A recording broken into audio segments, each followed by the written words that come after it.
Kapin 200 ka mga dekolores nga binta kun mga bangka ang nagtigi sa gipahigayon nga regata de Zamboanga kagahapon dito sa Artilim Boulevard dinhi sa Zamboanga City. Naglumba ang mga bangkero samtang ang mga nananaw naghinam-hinam. Ang mga binta nga misalmot adunay mga nagkadaiyang kolor gidak-on nga gimaneho sa mga mangingisda. Ang regata de Zamboanga nahimong pinakagipaabot nga aktibidad sa ikawalo ka tuig nga pagsaulog sa Zamboanga Hermosa Festival.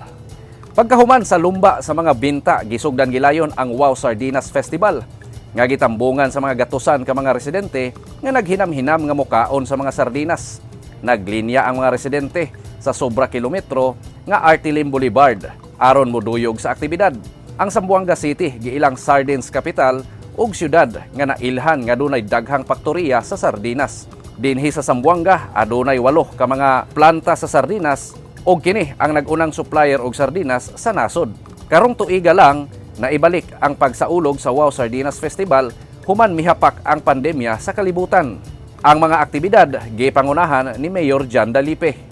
June Tubilag, Newsline Philippines, stay safe.